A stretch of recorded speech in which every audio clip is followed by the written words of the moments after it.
नमस्कार, मी आचल न्यूज अनकटमध्ये आपलं स्वागत. पाहू त्याच्या ठळक घडामोडी.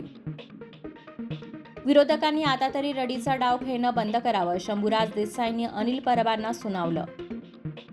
मराठा समाजाला ओबीसी प्रवर्गात आरक्षण मिळणार नाही, ओबीसी एल्गार मेळाव्यात छगन भुजबळांचा पुनरुच्चार.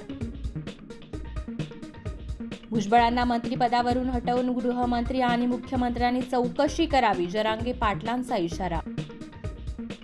विकासाचे मुद्दे नसल्याने राम मंदिरावर इलेक्शन, रोहित पवारांचा भाजपवर निशाणा. दक्षिण मुंबईतून अरविंद सावंतच लढणार, संजय राऊत यांचं वक्तव्य. कोरोना संसर्ग वाढला, देशात JN1 व्हेरियंट संक्रमितांचा आकडा 1200 पार. परराष्ट्र व्यवहार मंत्री डॉक्टर एस जयशंकर आजपासून 2 दिवसांच्या इराण दौऱ्यावर. टाइम्स स्क्वेअरवर प्राणप्रतिष्ठेचे थेट प्रक्षेपण, अमेरिकेतील 10 राज्यांमध्ये लागली होर्डिंग्ज. तैवानमध्ये डेमोक्रेटिक प्रोग्रेसिव्ह पक्षाने विक्रमी तिसऱ्यांदा मिळवला विजय, लाई चिंग-टे पुन्हा बनणार राष्ट्रपती. आणि बॉक्स ऑफिसवर मेरी क्रिसमसचे कलेक्शन 6 कोटी, हनुमान 26 कोटींच्या पुढे. धन्यवाद.